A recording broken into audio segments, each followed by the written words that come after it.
সাবেক সেনাপ্রধান জেনারেল আজিজের বিরুদ্ধে দুর্নীতির অভিযোগ পর্যালোচনা করবে দুদক। বিদেশে বেনজিরের সম্পদ অনুসন্ধানে বিএফআইইউকে দুদকের চিঠি।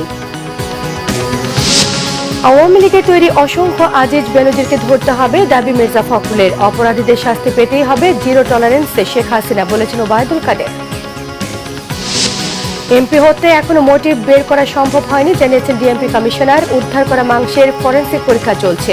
কলকাতায় যাচ্ছেন আনারের মেয়ে। শান্তি ও নিরাপত্তা প্রতিষ্ঠায় বিশ্বে নির্ভরযোগ্য নাম বাংলাদেশ, বলেছেন প্রধানমন্ত্রী। যুদ্ধ বন্ধে বিশ্ব নেতাদের প্রতি আহ্বান।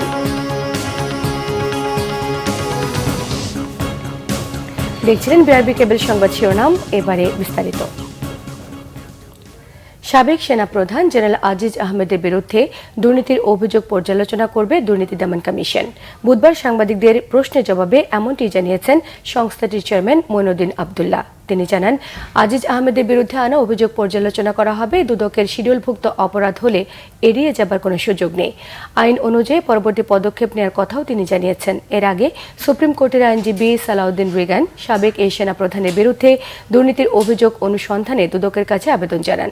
সেখানে বলা হয়েছে, দুর্নীতির অভিযোগে জেনারেল আজিজের বিরুদ্ধে মার্কিন যুক্তরাষ্ট্রের নিষেধাজ্ঞা বাংলাদেশের ভাবমূর্তি ক্ষুণ্ণ করেছে। সেনাবাহিনীরও সুনাম ক্ষুণ্ণ হয়েছে। এ ব্যাপারে দুদকের নিষ্ক্রিয়তা দুঃখজনক বলেও মন্তব্য করেছেন তিনি।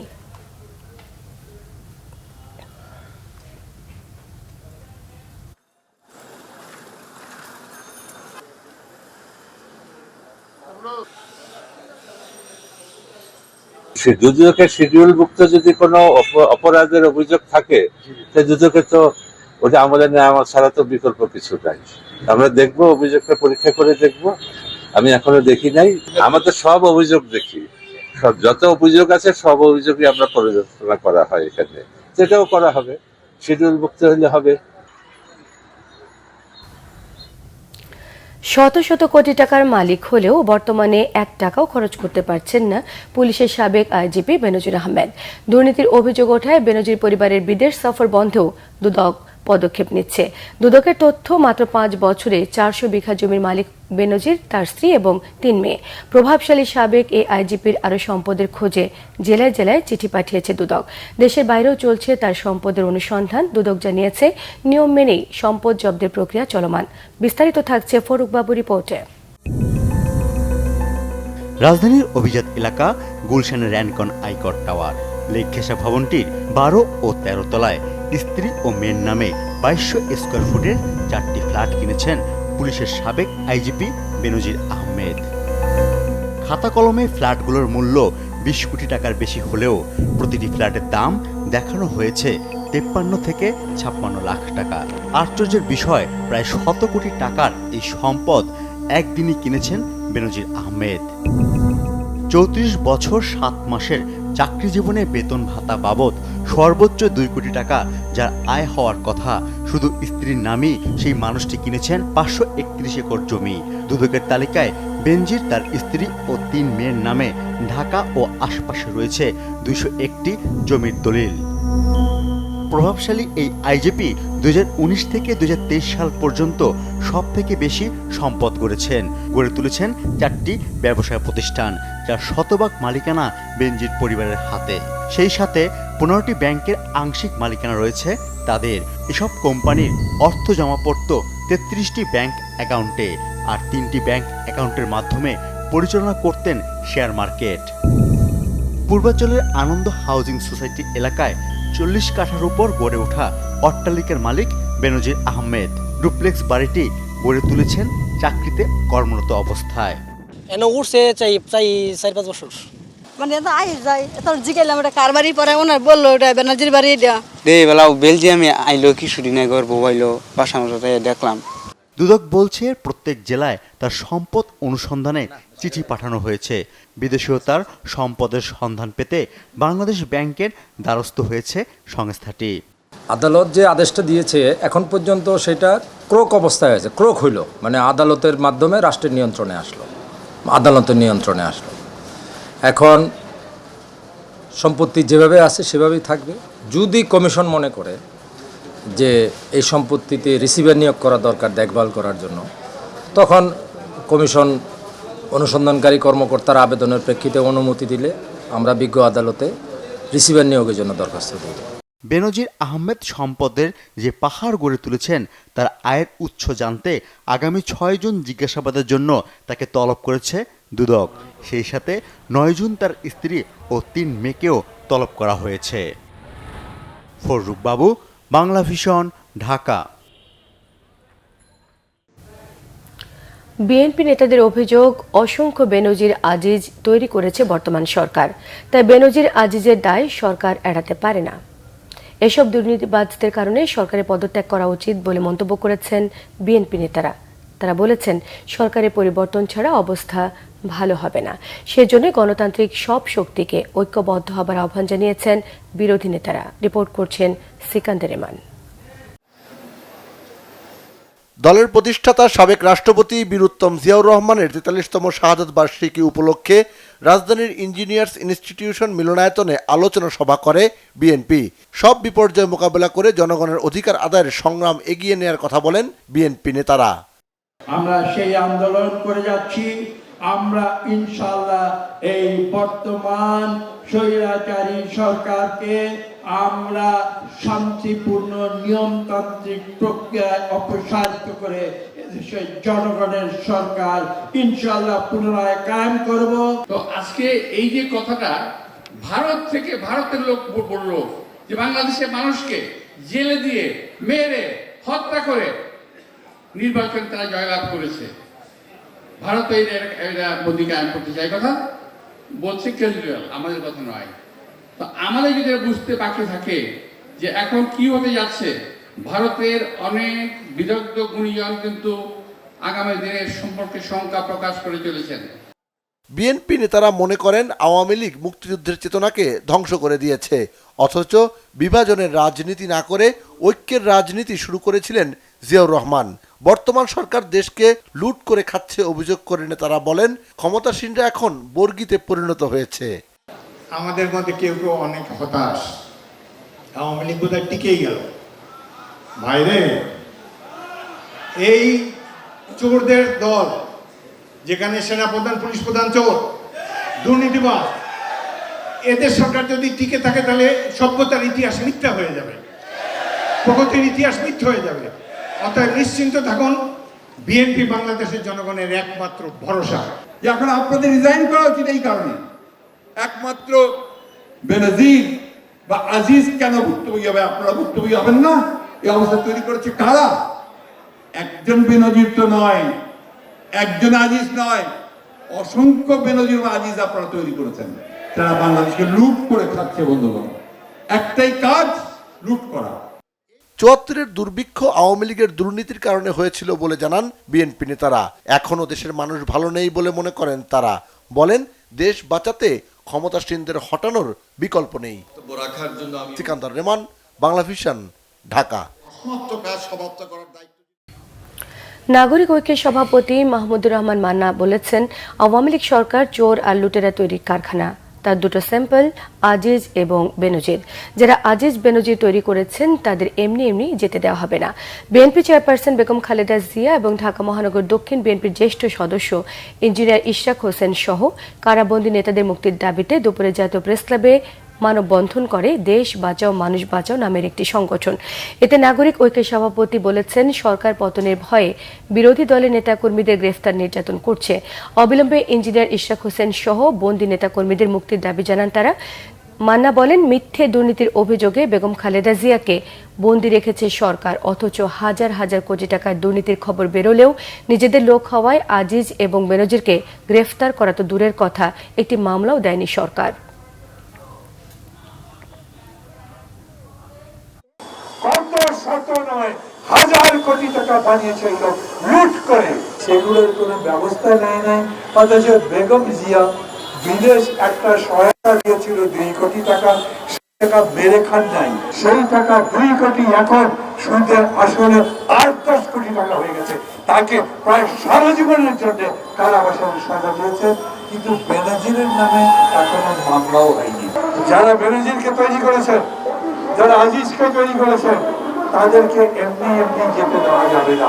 যে এখন আর আওয়ামী লীগকে খোঁজা হচ্ছে না, ওদের বটি বটি করে টুকরা খোঁজা হচ্ছে। কত হৃদয় বিতরক বিষয়। খুব বড় বড় করে বলে 3 বারের এমপি 3 বারই ভোট ডাকাতি করেছেন, ওরা ডাকাতের সর্দার। লজ্জা নাই, যা ইচ্ছা তাই বলেন, যা ইচ্ছা তাই করছেন। আওয়ামী লীগের সাধারণ সম্পাদক ওবায়দুল কাদের বলেছেন, সাবেক সেনাপ্রধান জেনারেল আজিজ আহমেদ এবং পুলিশ প্রধান বেনজির আহমেদের দুর্নীতির অভিযোগ ব্যক্তিগত, আওয়ামী লীগের এতে কোনো দায় নেই। দুর্নীতির প্রমাণ পেলে কাউকে ছাড় দেবে না সরকার। ধানমন্ডিতে এক ব্রিফিংয়ে তিনি জানান, উপজেলা নির্বাচনে ভোটার উপস্থিতি মোটামুটি সন্তোষজনক। রিপোর্ট করছেন সৈয়দ আব্দুল মুহিত। ধানমন্ডিতে আওয়ামী লীগ সভাপতির রাজনৈতিক কার্যালয়ে সংবাদ সম্মেলন করেন দলটির সাধারণ সম্পাদক ওবায়দুল কাদের। এ সময় তিনি উপজেলা নির্বাচনে ভোটার উপস্থিতি নিয়ে দলের সন্তুষ্টি জানান। বলেন, বড় ধরনের সহিংসতা ছাড়াই ভোট গ্রহণ হয়েছে। তিনি জানান, এই পর্যায়ে উপজেলা নির্বাচন অবাধ ও সুষ্ঠু হয়েছে। আমরা এবার আরো খারাপ উপস্থিতির হারটা আরো কমে যাবে ভেবেছিলাম, কিন্তু বাস্তবে তা হয়নি। কারণ দেশে যে একটা দুর্যোগ, একটা সাইক্লোন, প্রলয়ন করি একটা সাইক্লোন, এর মধ্যে 35% বা তার চেয়ে কিছু বেশি, আমি বলবো মোটামুটি সন্তোষজনক। এক প্রশ্নের জবাবে ওবায়দুল কাদের বলেন, দুর্নীতির বিরুদ্ধে প্রধানমন্ত্রী জিরো টলারেন্স। জানান, কর্তব্যে অবহেলার কারণে প্রধানমন্ত্রীর কার্যালয়ে 2 জনের নিয়োগ বাতিল করা হয়েছে। বেনজিরের যে কেরিয়ার, তার যে পার্সোনালিটি, তাকে তো বাইরে থেকে আপনারা কেউ ভাবেননি, এখন যা শোনা যাচ্ছে এটা তো আপনারা ভাবেননি, কেউই ভাবেনি। আজিজ আহমদ অত্যন্ত বিচক্ষণ অফিসার, খুব পড়াশোনা জানা অফিসার, তার কিছু ডিগ্রি আছে যেটা অন্য সেনাপ্রধানদের অনেকেরই ছিল না। এখন আসলে যোগ্যতার জন্যই সেনাপ্রধান করা হয়েছে। এখন সে যদি দুর্নীতি করে, তদন্ত হচ্ছে, তারও তদন্ত হবে, দুর্নীতির তথ্য পেলে তদন্ত হবে এবং কাউকে ছাড়তে হবে। আজকে প্রাইম মিনিস্টারের অফিসে 2 জন গুরুত্বপূর্ণ লোক, আজকে তাদের সাথে চুক্তি বাতিল করা হয়েছে। সেটাকে আপনার রিপোর্ট করেছেন? না, দুর্নীতির অভিযোগ আছে কিনা আমি তো জানি না। তাদের নিশ্চয়ই কোনো কর্তব্যে কোনো প্রকার বিচ্যুতি ঘটেছে, দায়িত্ব পালনে, সেখানে কিরকম সেটা তো আমি জানি। নির্বাচনের পর দুর্ভিক্ষ হবে, বিএনপির এমন ধারণা কর্পূরের মতো উড়ে গেছে বলেও মন্তব্য করেন আওয়ামী লীগ সাধারণ সম্পাদক। দেশে একটা দুর্ভিক্ষ হবে। সৈয়দ আব্দুল মুহিত, বাংলা ভিশন, ঢাকা। প্রধানমন্ত্রী বেসরকারি শিল্প ও বিনিয়োগ উপদেষ্টা সালমান এফ রহমান বলেছেন, অপরাধী যতই প্রভাবশালী হোক না কেন, তারা সরকারের কোনো সহযোগিতা পাবে না। আইন তার নিজ গতিতেই চলবে। বুধবার কলকারখানা এবং বাণিজ্যিক ভবনের কাজে সুষ্ঠু পরিবেশ নিশ্চিত এবং বিনিয়োগ প্রতিবন্ধকতা নিয়ে জাতীয় কমিটির বৈঠক শেষে তিনি এসব কথা জানান। এমপি আনোয়ারুল আজিম আনার হত্যা প্রসঙ্গে তিনি বলেন, এমপি আনারের হত্যাকাণ্ডের ঘটনায় সরকার মর্মাহত। জানান, তদন্ত না হওয়া পর্যন্ত এটি নিয়ে মন্তব্য করা ঠিক হবে না। এই সময় সালমান এফ রহমান জানান, রাজধানীর বহুতল ভবন, মার্কেট এবং বাণিজ্যিক ভবনের পার্কিং এর জায়গা দখলমুক্ত করতে 2 সিটি কর্পোরেশনকে নির্দেশ দেওয়া হয়েছে। তিনি আরও বলেন, এখন থেকে দেশের নতুন কলকারখানা এবং বাণিজ্যিক ভবনগুলোর অনুমোদনের ক্ষেত্রে সংশ্লিষ্ট জেলার পরিবেশ, বিদ্যুৎ বিভাগ সহ সকল কর্তৃপক্ষের স্বাক্ষর থাকতে হবে। তারপর জেলা প্রশাসন থেকে অনুমতি নেওয়া হবে। তিনি আরও জানান, দেশের 10,000 কারখানা পরিদর্শন শেষে অনেক কারখানায় ত্রুটি পাওয়া গেছে। কয়েক ধাপে এসব কারখানার ত্রুটি দূর করতে কাজ করছে। এছাড়া দেশের 16টি শ্রমঘন এলাকা পরিদর্শনের কথাও জানিয়েছেন সালমান এফ রহমান। থাকে তাহলে আইন অনুযায়ী ব্যবস্থা নেওয়া হবে। এখানে কিন্তু সরকারের কোনো রকমের কোনো এম্বারেসমেন্টের আমি কিন্তু বিশ্বাস করি না হবে। আইন তার নিজের গতিতে চলবে, কোনো রকম প্রোটেকশন কাউকে দেওয়া হবে না। তো সেটা তো আমরা এটা বলে, ওটা আইন অনুযায়ী আইনের নিজের গতিতে চলবে। আপনি যে তারপরে বলেছেন যে এমপি কথা বলেছেন, সেটা কিন্তু আমরা সবাই কিন্তু এটা নিয়ে খুবই শকড হয়েছি। এই ঘটনাটা এখনও আপনারা জানেন, ঘটনাটা তদন্তহীন আছে। যে তদন্ত শেষ না করা পর্যন্ত আমার মনে হয় আমার এখন এটার উপরে কমেন্ট করাটা ঠিক হবে না। সংসদ সদস্য আনোয়ারুল আজিম আনার খুনের মূল ঘাতক আখতারুজ্জামান শাহীন আমেরিকায় পালিয়ে যাওয়ায় হত্যার মোটিভ উদ্ঘাটন করা যাচ্ছে না জানিয়েছেন ডিএমপি কমিশনার হাবিবুর রহমান। এদিকে কলকাতায় সঞ্জীবা গার্ডেনের সেপটিক ট্যাঙ্কের ভেতর থেকে পাওয়া মাংসের দলা ফরেনসিক পরীক্ষার জন্য পাঠানোর কথা জানিয়েছেন ডিবি প্রধান হারুনুর রশিদ। রিপোর্ট করছেন জিয়া খান। 15 দিন পার হলেও এখনো ধোঁয়াশা কাটেনি এমপি আনোয়ারুল আজিম আনার হত্যার কারণ নিয়ে, এমনকি খুঁজে পাওয়া যায়নি আনারের লাশ। মোটিভ উদ্ঘাটন ও লাশের খোঁজে কলকাতা পুলিশের সঙ্গে তদন্ত করছে বাংলাদেশি গোয়েন্দারা। ডিবি প্রধান হারুনুর রশিদ জানান, এখনো হতাশ হওয়ার কিছুই নেই, রহস্য বের হবেই। এই সেফটি ট্যাঙ্কি সোয়ারেজ লাইনে তারা ফ্লাশ করে সেফটি ট্যাঙ্কি থেকে তারা সেখান থেকে বেশ কিছু মাংসের টুকরা তারা কিন্তু উদ্ধার করেছে এবং সাথে সাথে এই মাংসের টুকরাগুলি কিন্তু ফরেনসিকের জন্য কিন্তু রাখা আছে এবং ফরেনসিক করা হবে, পাশাপাশি ডিএনএ টেস্ট করা হবে, তারপরে বলা যাবে এটা আমাদের বাংলাদেশের মাননীয় সংসদ সদস্যের কিনা। এদিকে ডিএমপি কমিশনার জানান, মূল ঘাতক আখতারুজ্জামান শাহীনকে গ্রেপ্তার করলে বেরিয়ে আসবে এমপি খুনের রহস্য।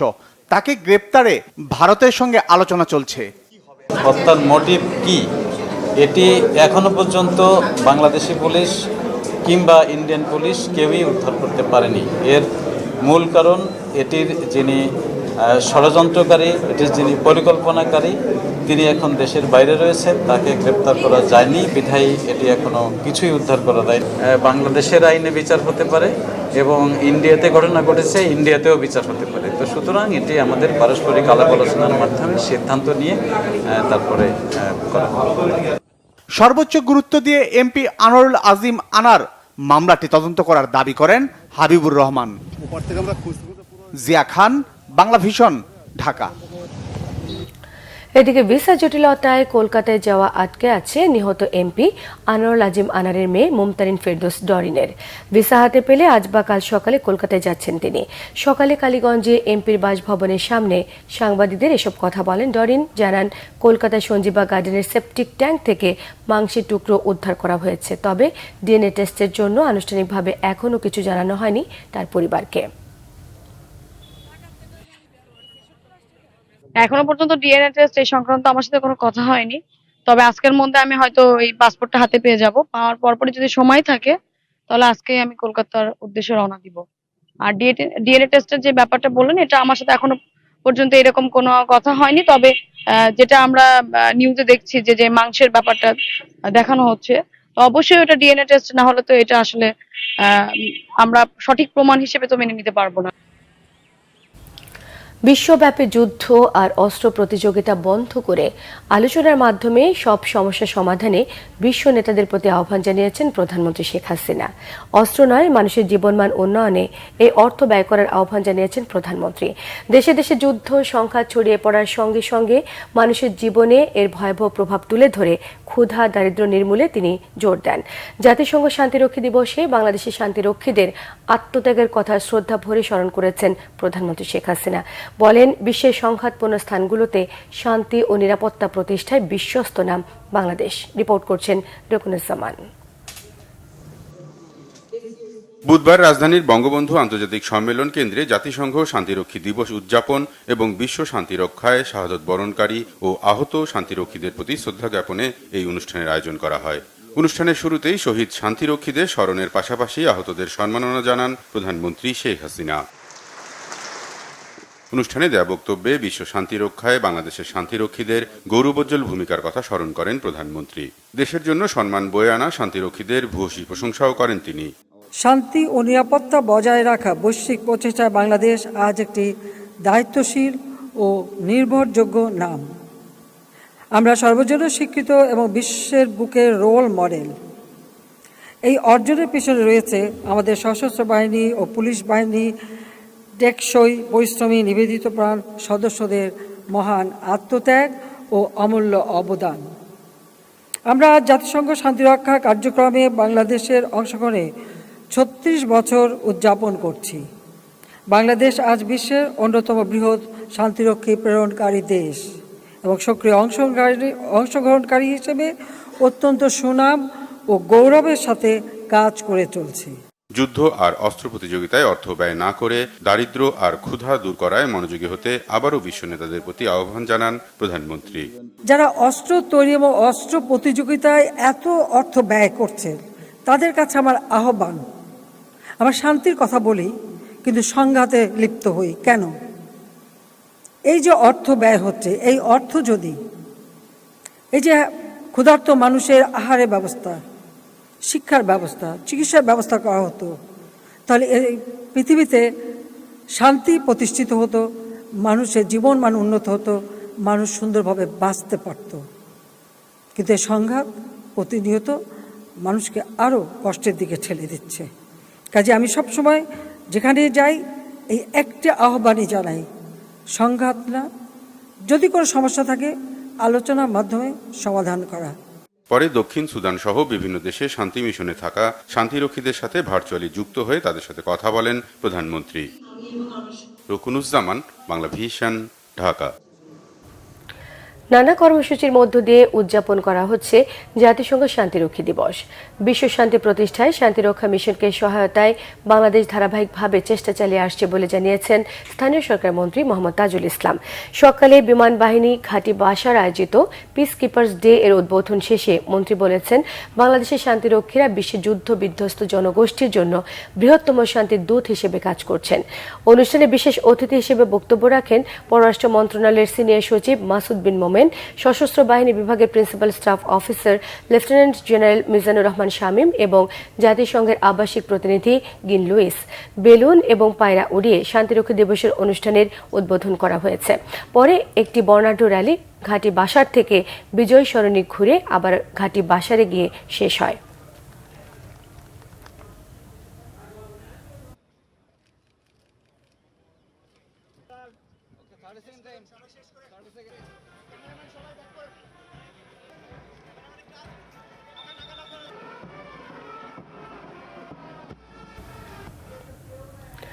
ঘূর্ণিঝড় রেমালে ক্ষতিগ্রস্ত এলাকা পরিদর্শনে বৃহস্পতিবার পটুয়াখালী যাচ্ছেন প্রধানমন্ত্রী শেখ হাসিনা। দর্শক, এই মুহূর্তে পটুয়াখালীতে আছেন আমাদের সিনিয়র রিপোর্টার মুহিবুল্লাহ মুহিব। সরাসরি কথা বলছি তার সঙ্গে। মুহিব, শুনতে পাচ্ছেন? মুহিব, প্রধানমন্ত্রীর সফর নিয়ে বিস্তারিত কি তথ্য আছে আপনার কাছে, জানাবেন। নিশ্চয়ই জানেন যে ঘূর্ণিঝড় রিমান এটির আঘাতে বিশেষ করে উপকূলীয় অঞ্চল ইতিমধ্যেই কিন্তু ক্ষতবিক্ষত হয়েছে। যেই ক্ষত শুকাতে হয়তো দীর্ঘ সময় লাগবে। তবে যদিও উপকূলীয় অঞ্চলে মাননীয় প্রধানমন্ত্রী শেখ হাসিনার আগমনকে ঘিরে মানুষের মধ্যে কিন্তু এক ধরনের আনন্দ উল্লাস বিরাজ করছে। বিশেষ করে এই অঞ্চলে প্রধানমন্ত্রী শেখ হাসিনা দীর্ঘ প্রায় 1 যুগ পর আসছেন, যে কারণে সব মিলিয়ে মানুষের মধ্যে দুর্যোগ রয়েছে, মানুষের মধ্যে দুঃখবোধ রয়েছে, বিশেষ করে ঘরবাড়ি হারানোর কষ্ট রয়েছে। তার মাঝেও এই প্রধানমন্ত্রীর আগমনে কিছুটা উজ্জীবিত উপকূলীয় অঞ্চলের মানুষ। আপনি নিশ্চয়ই জানেন যে প্রধানমন্ত্রী শেখ হাসিনা আগামীকাল সকাল 11টার দিকে ঢাকার যে তেজগাঁও পুরনো বিমানবন্দর রয়েছে সেখান থেকে হেলিকপ্টার যোগে এই দুর্যোগ কবলিত অঞ্চলের উদ্দেশ্যে তিনি রওনা করবেন এবং বিশেষ করে পাথরঘাটা, মঠবাড়িয়া এই অঞ্চলটি ঘিরে বিশেষ করে তিনি সচক্ষে এই ক্ষতিগুলো দেখে যে কি পরিমাণ এই ঘূর্ণিঝড়ে ক্ষতিগ্রস্ত হয়েছে এই এলাকা সেটি দেখে তিনি কলাপাড়া উপজেলায় মুহিব, আপনাকে অসংখ্য ধন্যবাদ। এদিকে প্রধান নির্বাচন কমিশনার কাজী হাবিবুল আওয়াল জানিয়েছেন, তৃতীয় ধাপের উপজেলা নির্বাচন সুশৃঙ্খলভাবে হয়েছে, ভোট পড়েছে 35% মতো। বিকেলে নির্বাচন কমিশনে সাংবাদিকদের ব্রিফিংয়ে তিনি জানিয়েছেন, তৃতীয় ধাপের উপজেলা নির্বাচনে অবাধ, নিরপেক্ষ, সুশৃঙ্খলভাবে ভোট হয়েছে। সিসি আরও জানান, ভোটের অনিয়মে 30 জনকে আটক করা হয়েছে এবং অসুস্থতার কারণে একজন মারা গেছেন বলে তিনি জানান। আমরা এ যাবৎ যে উপস্থিতির যে তথ্য পেয়েছি সেটা আমার বা আমাদের পর্যালোচনায় এটা 35+ হতে পারে, 35+, বেশি হতে পারে, কমও হতে পারে, 35+, কারণ নিশ্চিত করে বলতে আরও হয়তো 20-25 ঘন্টা সময় লেগে যেতে পারে। পুরো জিনিসটাই ছিল সারাদিন ভর দৃশ্যমান, কেউ প্রতিহত করা হয়নি। যারা গেছেন, যারা অবজারভার, যারা গেছেন, যারা আমাদের মিডিয়ার ভাই বোনরা সকলেই অবাধে যে কোনো তথ্য সংগ্রহ করতে পেরেছেন সচিত্র।